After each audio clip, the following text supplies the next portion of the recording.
e nós abrimos a Bíblia em Lucas, capítulo 12, versículo 22. Lucas, capítulo 12, versículo 22. Enquanto vocês abrem a Bíblia, eu quero dizer a vocês que nós devemos, segundo o meu planejamento, na próxima quarta-feira, ter o último estudo dessa série, e depois nós vamos voltar ao estudo sequencial da Bíblia no livro de Levítico. O livro de Levítico não é um livro grande, vai ser fácil de nós cobrirmos o livro de Levítico. Então, já comece a estudar o livro de Levítico. Quantos já leram, pelo menos uma vez, Levítico? Entenderam tudo? Tranquilo? Tem muita coisa lá que às vezes a gente passa por cima e fala, para que isso? Tanto sacrifício. Sacrifício disso, sacrifício daquilo. Por que isso? Para que isso? O livro de Levítico é um dos livros mais importantes da Bíblia, viu? Para o entendimento da Bíblia. Então, vai ser muito bom o estudo de Levítico. Estude, leia, porque quando a gente lê o livro antes, o estudo é melhor aproveitado. Então, já coloque aí como alvo, lê o livro de Levítico. Um capítulo, 2 capítulos por dia, e nós vamos crescer juntos aqui no estudo. Já cobrimos Apocalipse, Gênesis, Êxodo e agora Levítico. Amém? Vamos chegar ao final da Bíblia ou não? Amém? Vocês já pensaram que coisa maravilhosa na quarta-feira nós estudarmos a Bíblia toda? Você poder dizer o seguinte, estudamos a Bíblia toda na quarta-feira, hein? Bênção demais, não é? Primeira vez que eu faço isso. Eu estou muito feliz de ter conseguido chegar até aqui, mas nós vamos chegar até o final. Falta só 62 livros, né? Jesus volta antes? Se voltar vai ser bom, né? Pelo menos um pouco da Bíblia a gente já leu, né? Maravilhoso. Lucas 12, 22 a 34.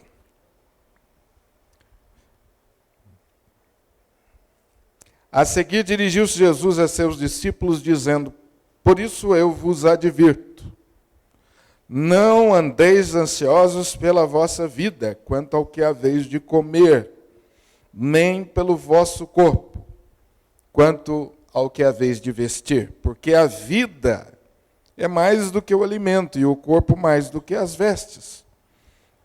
Observai os corvos, os quais não semeiam nem ceifam, não têm despensa nem celeiros, todavia Deus os sustenta. Quanto mais valeis do que as aves? Qual de vós, por ansioso que esteja, pode acrescentar um côvado ao curso de sua vida?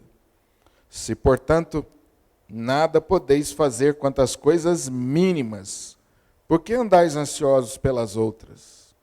Observai os lírios, eles não fiam, não tecem. Eu, contudo, vos afirmo que nem Salomão, em toda a sua glória, se vestiu como qualquer deles. Ora, se Deus veste assim a erva, que hoje está no campo e amanhã é lançada no forno, quanto mais, tratando-se de vós, homens de pequena fé? Não andeis ansiosos, não andeis, pois, a indagar o que haveis de comer ou beber, e não vos entregueis a inquietações. Porque os gentios de todo mundo é que procuram estas coisas. Mas vosso Pai sabe que necessitais delas. Buscai antes de tudo o seu reino, e estas coisas vos serão acrescentadas. Não temais, ó pequenino rebanho, porque vosso Pai se agradou em dar-vos o seu reino. Vendei os vossos bens e dai esmola. Fazei para vós outros bolsas que não desgastem, tesouro inextinguível nos céus, onde não chega o ladrão e nem a traça consome. Porque onde está o vosso tesouro, aí estará também o vosso coração. Deus abençoe essa palavra, irmãos, e aplique aos nossos corações. Amém? Você é uma pessoa ansiosa? Você é uma pessoa ansiosa. A ansiedade tem tomado conta de sua vida nos últimos dias? Você é daquele tipo de gente que vive roendo as unhas? Antecipando os problemas? Os problemas ainda estão longe, você pensa que eles já estão batendo a sua porta? Você é aquele tipo de pessoa que sofre antes dos problemas e até cria mais problemas? Agora mesmo, você está pensando no que você vai comer, no que você vai vestir amanhã, aonde você vai morar, o ano que vem, onde você vai trabalhar, onde seu filho vai estudar, como vai ser a sua aposentadoria. E se você ficar doente, como é que vai ser? E se alguém de sua família morrer? A ansiedade, dizem os estudiosos sobre esse assunto, sobre o comportamento humano, que é o mal desse século. Atinge homens e mulheres, jovens, velhos, doutores, analfabetos, religiosos e ateus. Parece que nos nossos dias as pessoas estão andando com os nervos à flor da pele, não é? Parece que as pessoas são como um vulcão prestes a entrar em erupção, um barril de pólvora pronto para explodir. Eu acho que foi hoje, pela manhã, ao meio-dia, ouvindo o jornal, o repórter estava falando de alguns casos. O rapaz que matou a mulher, porque numa noite, numa festa dançante, ele convidou a mulher para dançar, a moça, ela não aceitou, ele matou ela. Vocês ouviram isso? Aí estava contando de outro caso também. Casos assim, em que as pessoas explodem facilmente e chegam a tirar a vida da outra. Quais as causas básicas da ansiedade? Duas, com certeza, são as mais comuns. Tem muita gente que vive em estado de ameaça, se sente sempre ameaçado. Perceba esse estado psicológico. Pessoas que vivem constantemente se sentindo ameaçadas. E não é ameaçado por pessoas, mas ameaçado por uma doença. Pessoas que ficam ansiosas porque pensam que pode ficar doentes a qualquer hora. Outras porque têm medo de morrer. Se sentem então ameaçadas pela possibilidade de morrer. E ficam perturbadas só de pensar em morrer.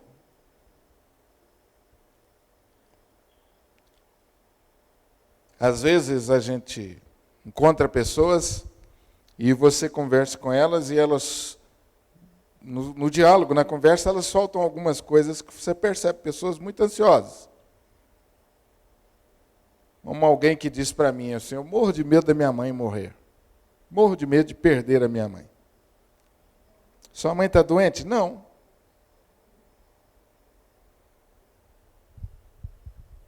Mas eu choro só de pensar que um dia ela vai morrer. É o sofrimento antecipado. Outras sentem-se ameaçadas pelo medo da solidão. E é incrível o número de pessoas cada vez maior, de pessoas solitárias, e que estão caminhando para isso. Os apartamentos que estão sendo construídos atualmente nos grandes centros são cada vez menores, para 1, 2 pessoas no máximo. Isso é o que as novas construções em São Paulo mostram. Tem um restaurante, se não me engano, na França, uma franquia, feito e planejado para pessoas tomarem suas refeições sozinhas. Você só entra no restaurante se você quiser comer sozinho. A mesa é para uma pessoa. Porque a pesquisa mostra que as pessoas querem estar sozinhas. E às vezes vão no restaurante. Você já viu mesa no restaurante para uma pessoa? Normalmente tem 3, 4 cadeiras. Isso é uma tendência, né? Primeira causa da ansiedade é esse estado de ameaça. Segunda está muito ligada que é o medo. O medo, a palavra de Deus muitas vezes se refere ao medo mais do que um sentimento. Fala de um espírito. Medo de não casar. Medo de casar. Medo de divorciar. E aí? O medo da vida, o medo da morte, o medo da solidão, o medo da multidão, o medo do hoje, o medo do amanhã, o medo do que é conhecido e o medo do que é desconhecido. Medo, medo, medo, medo. Irmãos, isso é muito mais comum do que a gente imagina. 50% das doenças hoje são identificadas como doenças psicossomáticas, que têm a causa na ansiedade. 50%, esse número é alarmante. Alarmante. Qualquer pesquisa que você fizer sobre doenças psicossomáticas, você vai ver esse número aí. 50%, gente, é muita coisa. Isso significa que a raiz da doença, né, ela não é inicialmente física. Ela é psicológica.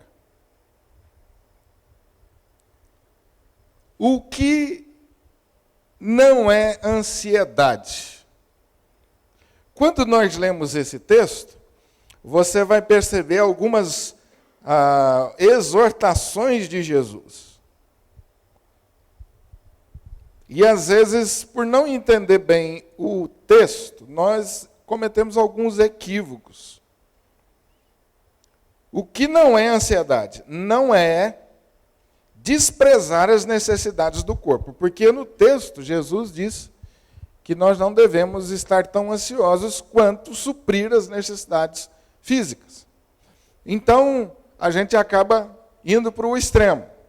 Quando alguém está preocupado com as necessidades do corpo, logo a gente diz, você está muito ansioso. Não necessariamente. A ansiedade não é você desprezar a necessidade do corpo.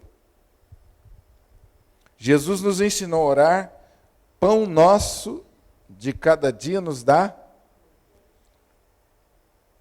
Então Jesus disse e considerou que claramente que nós temos necessidade. O pão nos dá, porque senão nós vamos morrer.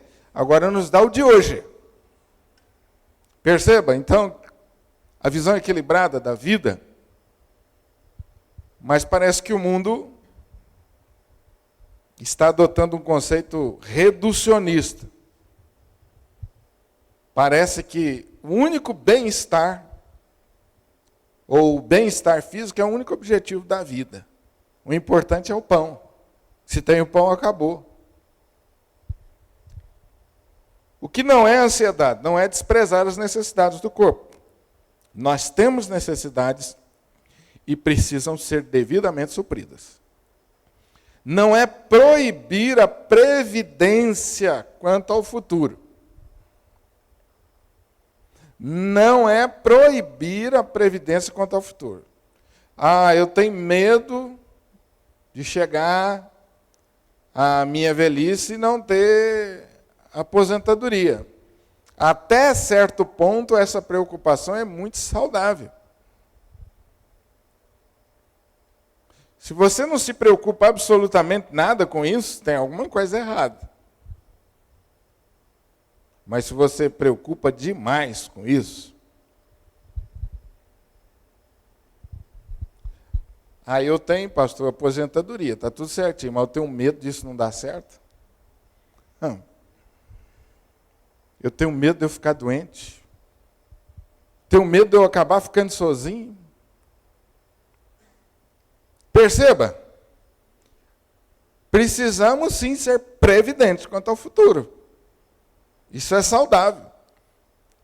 Porque senão a gente faz um estudo como esse, você fala assim, ó, o pastor falou lá na igreja, tem que preocupar com o futuro. Não, vamos viver hoje, gastar o dinheiro à vontade, não tem isso não.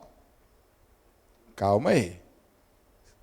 Isso também não é bíblico, né? A Bíblia aprova o trabalho previdente da formiga. Deus nos dá um ensino maravilhoso através desses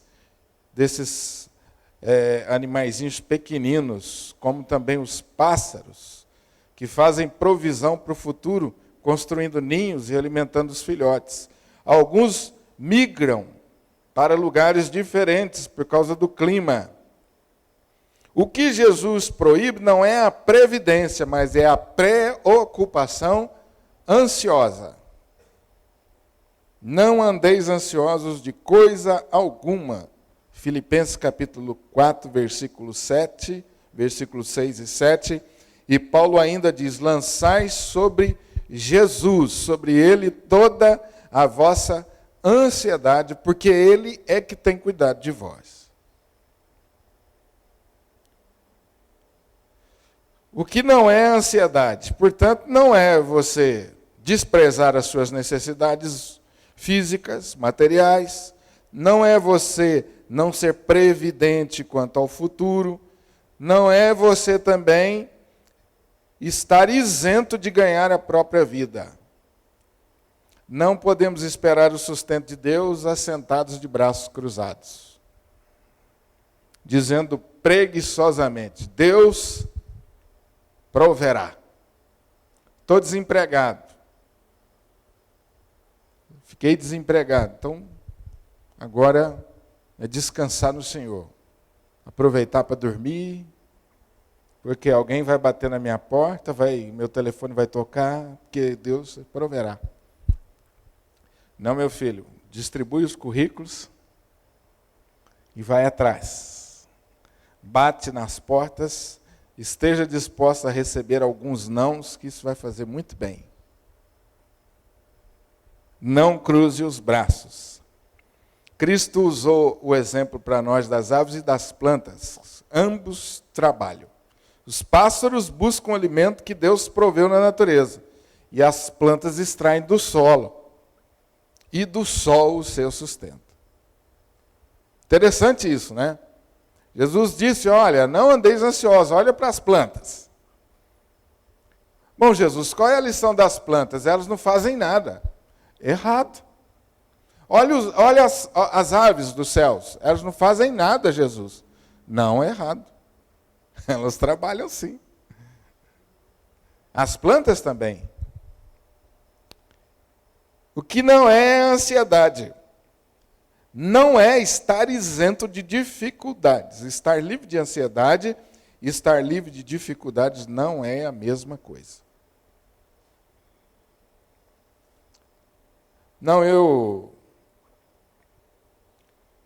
Deus veste a erva do campo,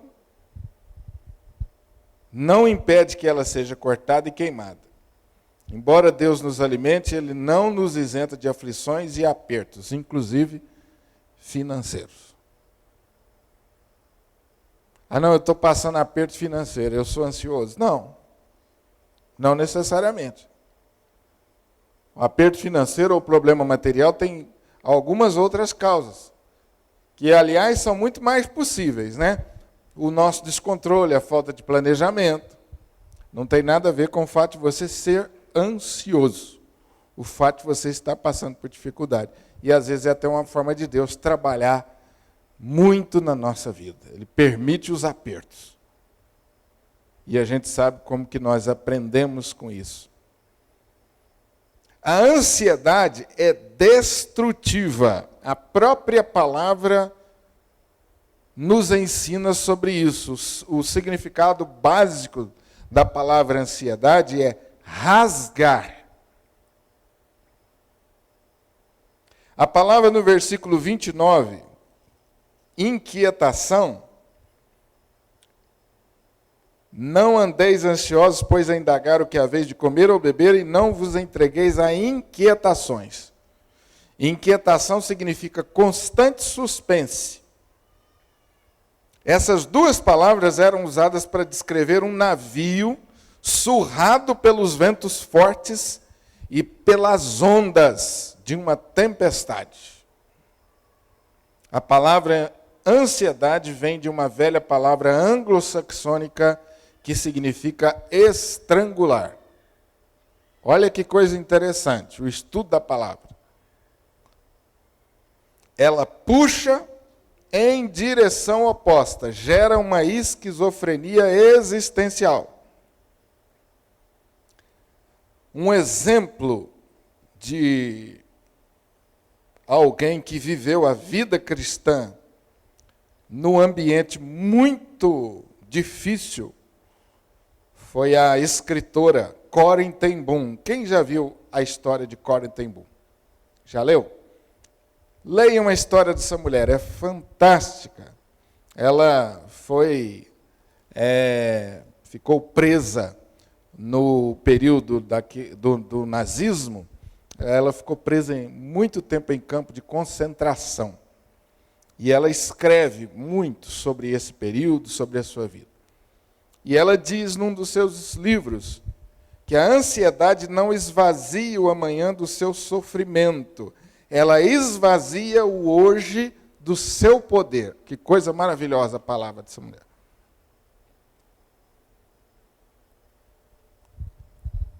A ansiedade não esvazia o amanhã do seu sofrimento, ela esvazia o hoje do poder de Deus. Amém ou não? Pense nisso. Alguém disse que a ansiedade é ser crucificado entre dois ladrões. O ladrão do remorso em relação ao passado e o ladrão da preocupação em relação ao futuro. Tem sentido, né? O apóstolo Paulo parece que estava vendo esses dois ladrões quando ele disse: esquecendo-me das coisas que para trás ficam. E quando ele disse: não andeis ansiosos de coisa alguma. Ele estava dizendo: olha, resolva o passado, não fique preso a ele, mas também não fique ansioso quanto ao futuro. São duas tensões entre as quais nós vivemos. A ansiedade, então, ela é destrutiva. Ela rasga, ela estrangula. Ela leva a gente a viver na direção oposta da saúde. A ansiedade é enganadora. Ela tem o poder de criar um problema que não existe. Muitas vezes nós sofremos não por um problema real, mas por um problema fictício, gerado pela nossa própria mente perturbadora. Os discípulos olharam para Jesus andando sobre as águas, vindo para socorrê-los, e cheios de medo pensaram que era um fantasma. A ansiedade tem o poder de aumentar os problemas e diminuir a nossa capacidade de resolvê-los. As pessoas ansiosas só enxergam gigantes de dificuldades à sua frente e sempre estão se vendo como gafanhotos. Lembra dessa história bíblica? Tão rica de ensinamentos para a nossa vida prática? Quando os espias de Israel olharam para a terra prometida e, ao invés de verem a bênção de Deus, foram os problemas. A ansiedade tem o poder de tirar os nossos olhos de Deus e colocá-los nas circunstâncias. A verdade, meus amados irmãos, é que a ansiedade é um ato de incredulidade, de falta de confiança em Deus. Onde começa a ansiedade, termina a nossa fé. Aonde começa a ansiedade, terminou a nossa fé. Amém? Dá para falar amém nisso ou não? Uma pessoa ansiosa restringe a vida apenas ao corpo e às necessidades físicas. Jesus disse que aqueles que fazem provisão apenas para o corpo e não para a alma são loucos. Alguém disse que o homem mais pobre é aquele que só tem dinheiro.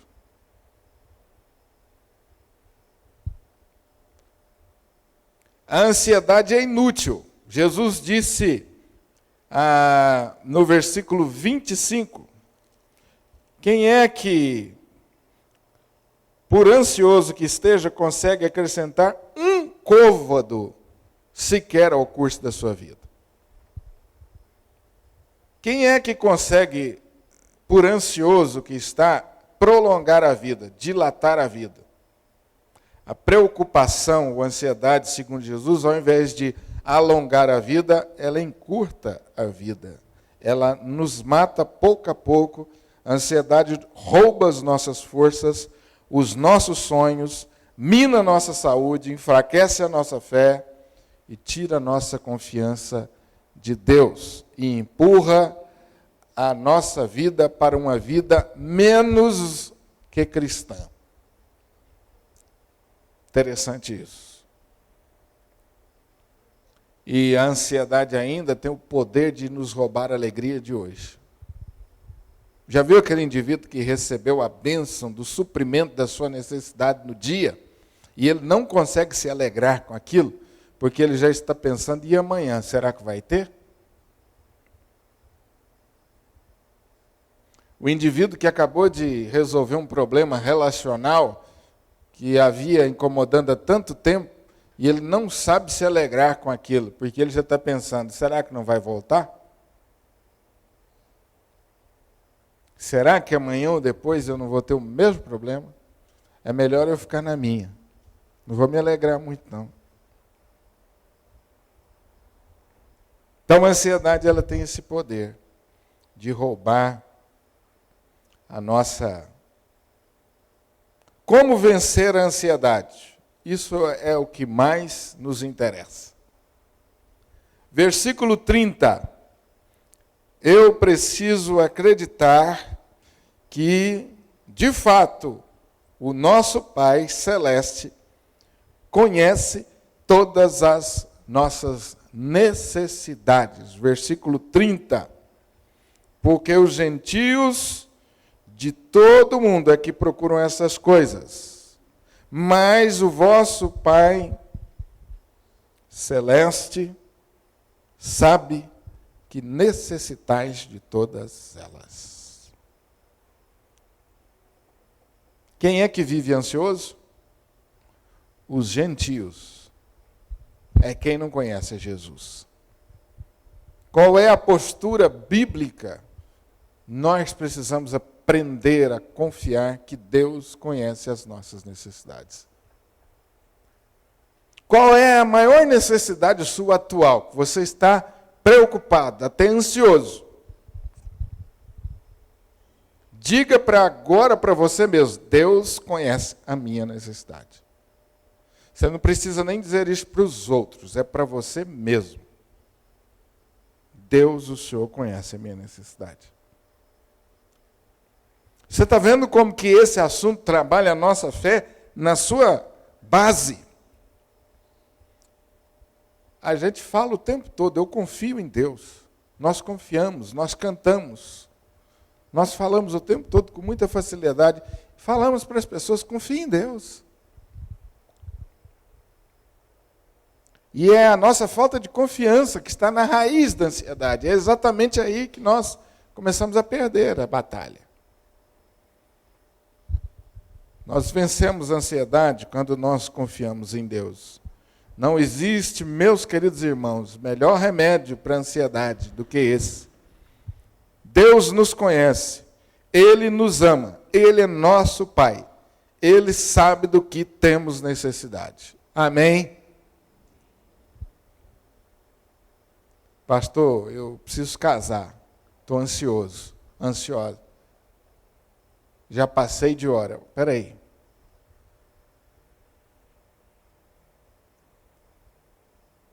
Pastor, eu preciso disso, daquilo. Eu preciso trabalhar. Eu preciso melhorar isso, eu preciso melhorar aquilo, eu preciso resolver esse problema. Calma aí. Deus sabe de todas as coisas. Ele sabe do que realmente você tem necessidade. E a Bíblia nos ensina que se você pedir a Ele um pão, Ele não vai te dar uma pedra. Se você pedir um peixe, Ele não te dará uma cobra. Nele vivemos e nele existimos. Ele é o Deus que nos criou. Ele é o Deus que mantém a vida. Ele é o Deus que nos protege, nos livra, nos guarda e nos sustenta. Amém? O apóstolo Paulo nos ensinou a vencer a ansiedade orando. Pastor, como que eu faço para exercitar a minha confiança em Deus? Uma das coisas é orando. Deus vai usar diversas coisas para nos fazer desenvolver a fé. Algumas nós não gostamos, algumas vezes o remédio é amargo. Ele nos faz sentir falta de alguma coisa.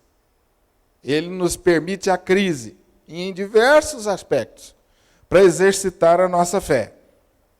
Mas também podemos exercitar a nossa fé orando, confiando em Deus. E entendendo que esse pensamento é um pensamento errado, é um sentimento errado. E quando nós olhamos para a vida na perspectiva de Deus, a nossa mente é guardada pela paz de Deus. Quando alimentamos os nossos sentimentos com a verdade de que Deus conhece as nossas necessidades e as supre, então o resultado será a paz de Deus guardará o nosso coração. Não tem segredo, meus irmãos, aqui é a dinâmica da fé. Quando eu oro, eu alimento os meus pensamentos com a verdade da palavra. E a verdade da palavra é o remédio que guarda o meu coração e que traz paz à minha vida. Por isso é tão importante você orar, como também conhecer a verdade, a palavra. A oração que Deus gosta é a oração que nós oramos com a palavra. Ore, aprenda a orar a palavra. Você vai ver que bênção.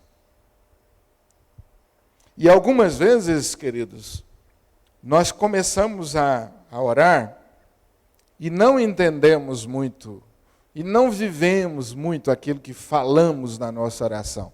Mas com o passar do tempo, Deus nos abençoa. E nós vamos aprendendo a viver aquela verdade de fato. Quando alimentamos os nossos sentimentos com a verdade de que Deus conhece as nossas necessidades e supre, gradativamente a paz de Deus vai inundando o nosso coração. Alguém disse que a paz de Deus é uma sentinela que guarda a nossa alma. Amém? Primeira coisa, eu preciso confiar, preciso crer que Deus conhece as minhas necessidades. Por que ficamos ansiosos? Com medo de que as necessidades não sejam supridas. Então aí é hora de você ministrar, de permitir que Deus ministre ao seu coração. Deus conhece as minhas necessidades e no tempo certo elas serão supridas. Amém? Segundo lugar, como vencer a ansiedade? Saber que Deus já se agradou em nos dar o seu reino. Versículo 32. Não andeis ansiosos. Ou melhor, versículo 32. Não temais, ó pequenino rebanho, porque o vosso Pai se agradou em dar-vos o seu reino. Deus, devemos crer, saber e crer e confiar que Deus já nos deu coisas mais importantes do que bens materiais. Deus já nos deu tudo, já nos deu o seu reino. Ele nos deu o seu Filho, nos deu a salvação. Nós somos ovelhas do seu rebanho, filhos da sua família e servos do seu reino. Se ele já nos deu o maior, não nos dará o menor? Aquele que não poupou o seu próprio filho, o apóstolo Paulo diz lá em Romanos 8,32, aquele que não poupou o seu próprio filho, porventura não nos dará graciosamente com ele todas as coisas? Olha que palavra maravilhosa, que remédio contra a ansiedade. Quando a preocupação vier bater a porta de sua alma, lembre dessa palavra. Deus já me deu seu filho. Porventura não me dará com ele todas as coisas que eu preciso? Deus nos amou com amor eterno. Ele nos enviou seu Filho unigênito. E provou o seu amor por nós quando enviou Jesus para morrer em nosso lugar. Portanto, não duvide do amor de Deus.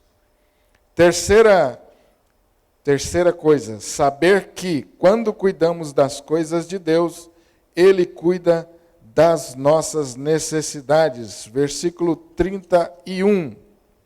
Buscai antes de tudo o seu, e todas as outras coisas vos serão acrescentadas. Em primeiro lugar, saiba que Deus, o nosso Pai, conhece as nossas necessidades. Segundo, Ele já se agradou em nos dar o seu reino. E terceiro, quando cuidamos das coisas de Deus, Ele cuida das nossas necessidades. Aqui você tem uma ordem e você tem uma promessa. A ordem é buscar o reino de Deus, o governo de Deus, a vontade de Deus. O reinado de Deus em nossos corações em primeiro lugar. Deus e não nós deve ocupar o topo da nossa agenda. Os interesses de Deus e não os nossos devem ocupar a nossa mente e o nosso coração. Somos desafiados a buscar o governo e o domínio de Cristo em todas as áreas da nossa vida. No casamento, na família, na vida profissional, no lazer, enfim, em todas as áreas da nossa vida. Às vezes eu percebo que as pessoas entendem esse texto de uma maneira muito reducionista. Buscar antes de tudo o seu reino. E a pessoa diz, pastor, eu estou na igreja todos os dias, não falta uma reunião. Está faltando mais algumas coisas. Buscar, em primeiro lugar, o seu reino. Não é você ter um cargo na igreja. É você permitir que Deus domine todas as áreas da sua vida. Quando Jesus fala, buscar em primeiro lugar o meu reino, Ele está dizendo isso. Que antes de tudo, a sua maior preocupação seja agradar a Deus em todas as áreas da sua vida. Viver a verdade de Deus em todas as áreas. Seja essa a sua maior preocupação. E não a preocupação de ter as suas necessidades supridas. Os irmãos percebem aí onde está o nosso desafio? Não é você estar na igreja todos os dias ou ter um cargo na igreja. Mas é uma coisa mais ampla e mais profunda. Deus está controlando a minha vida financeira, eu estou honrando a Deus, eu estou honrando a Deus na minha vida familiar, eu estou honrando a Deus na minha vida sentimental, enfim, todas as áreas da nossa vida. Você pode departamentalizar as áreas da sua vida para ficar mais fácil. Você está honrando a Deus, vivendo os valores, os princípios de Deus? Essa tem sido a sua preocupação? Então, vem em seguida o cumprimento da promessa. Todas as coisas vos serão acrescentadas. Os interesses de Deus, os valores de Deus, devem ocupar a nossa mente e o nosso coração. Quando cuidamos das coisas de Deus, Ele cuida das nossas necessidades. Amém? Quarto lugar, saber que devemos mudar o rumo dos nossos investimentos. Versículo 33 e 34. Vendei os vossos bens e dai esmola. Fazei para vós outros bolsas que não desgastem. Tesouro inextinguível no céu, onde não chega o ladrão e nem a traça consome. Porque aonde está o vosso tesouro, aí estará também o seu. Esse texto está apontando para os nossos investimentos. Que tipo de obra, de construção eu estou fazendo através dos meus atos, da minha vida, dos meus projetos? O nosso problema não é a busca do prazer, mas o contentamento com um prazer muito pequeno. Deus deve ser o nosso maior prazer. Nada menos do que Deus e o seu reino devem ocupar a nossa mente e o nosso coração. Nós fazemos investimentos, mas às vezes fazemos errado. Somos muito levados e desafiados a buscar a riqueza que perece, a investir nas coisas que logo vão acabar, a juntar tesouros no céu e não na terra. Colocarmos nosso dinheiro, nossos bens, nossa vida a serviço de Deus e do seu reino, em vez de vivermos ansiosos, ajuntando tesouros para nós mesmos. Uma vez eu conversei com um jovem senhor, e ele disse: pastor, eu oro para que Deus me dê recursos, oro para que Deus aumente meu salário, para que eu tenha mais ganhos, para que eu faça bons investimentos, para que eu cada vez consiga ajudar mais pessoas. Eu falei: é uma boa oração. Tá bom. Seu objetivo é esse? Ele falou: é. Eu gostaria de ajudar muitas pessoas. Uma vez conversando com um empresário crente, eu achei muito boa a postura dele. Já um senhor assim, por volta dos 60 e poucos anos de idade, uma situação financeira muito boa, muito privilegiada. E uma vez nós fomos almoçar junto no shopping, e à medida que a gente ia passando pelas lojas, íamos conversando sobre comércio, sobre economia, e ele falando algumas coisas. E eu perguntei para ele: como é que está a sua loja no shopping? Ele falou: graças a Deus está indo bem, estamos pensando em abrir mais algumas. E eu falei para ele assim: você não vai sossegar não está na hora de você descansar? Você vai abrir mais loja, mais trabalho? Por que você não para um pouco? Ele falou assim: pastor, cada loja que a gente abre, cada negócio que a gente faz que dá certo, mais pessoas são abençoadas. Mais pessoas eu posso dar emprego. Eu falei: ponto final. Aprendi uma lição bonita agora. E ele não para mesmo, não. Achei bonito. Falei: oh, que bênção essa visão, hein? Deus vai abençoar você cada vez mais. Então, às vezes, nós queremos prosperar para quê? Olha, porque às vezes fica parecendo assim que o Evangelho está incentivando a gente a não querer nada. Né? Às vezes tem pessoas que acham que ser crente é você, né, ser pobre. Pobre, eu estou falando do ponto de vista de recursos. Ser crente é ser pobre. Se eu sou ambicioso no sentido de crescer profissionalmente, ou tenho uma ambição, aí eu já estou saindo da fé. Não. A questão é a sua motivação. Esse está o nosso desafio. Por que você quer crescer? Por que você quer terminar bem o seu curso e se tornar um excelente profissional? Por quê? Eu quero abençoar mais pessoas. Meu irmão, que coisa maravilhosa. Você está visando o reino de Deus mesmo. Eu quero ajudar na obra missionária. Maravilha. Maravilha. Bênção de Deus. Aonde estão os seus investimentos e a sua alegria? Está no ter ou está no ser? O reino de Deus, no reino de Deus você tem o que você dá e perde o que você retém. Se você puder anotar essa frase, eu tenho certeza que Deus vai abençoar você. Reino de Deus, no reino de Deus você tem o que você dá e perde o que você retém. É boa essa ou não? Está anotado aqui em negrito. O reino de Deus, você tem o que você dá. E você perde o que você retém. Que tem gente mão de vaca para dar, hein? Nasceu, parece que tem um escorpião no bolso, né? Nem para dar tchau não abre a mão, já viu? A notinha da oferta são aquelas menores e as mais amassadinhas. Né? Está entrando no culto, passa a mão lá que as moedas que fica lá, para dar oferta.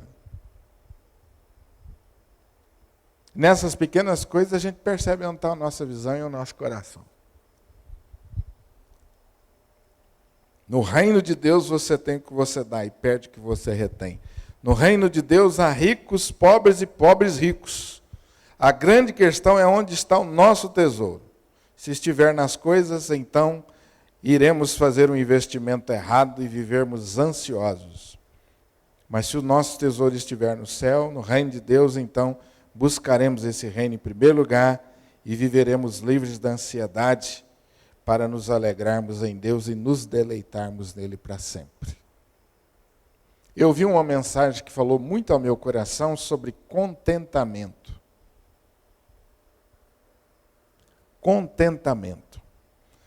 Paulo diz: aprendi a viver contente em toda e qualquer situação. Eu acho que nós estamos precisando muito dessa bênção. Estamos perdendo o contentamento por aquilo que não temos, perdendo alegria por aquilo que não temos, ficando ansiosos por aquilo que ainda não temos e perdendo alegria do que já alcançamos. Não é verdade? Se tem um carro bom, mas está com 3 anos de uso, 4 anos, o que é que você pensa? Você já começa a pôr defeito nele. Você já começa a pôr defeito nele. Presta atenção nisso. E parece que o inferno, o inferno tem muitas especialidades, mas uma delas está aí. É nos convencer de que o que a gente tem é insuficiente. E que o que a gente não tem é que é o melhor. E aí você luta pelo que não tem. Quando você consegue, surge outra coisa. Né? Toda semana surge um modelo novo de televisão. Não é? Se você for passear no shopping, você vai ver. Aquela vontadezinha já está na hora de trocar a nossa.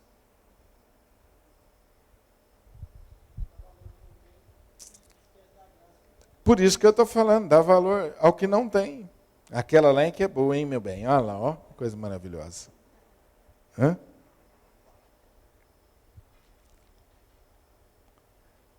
Você é ansioso ou está vivendo momentos de ansiedade? Feche os seus olhos para nós orarmos e eu queria terminar recordando com você essas 4 verdades para que você pudesse orar nesse momento. Primeiro, diga para Deus em oração: obrigado, Senhor, porque o Senhor é meu Pai e conhece todas as minhas necessidades.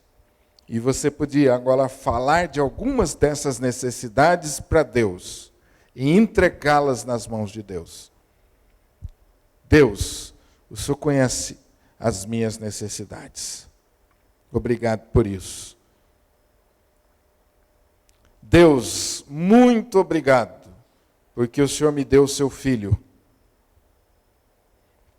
Tudo, Senhor, tudo que eu preciso, o Senhor já me deu.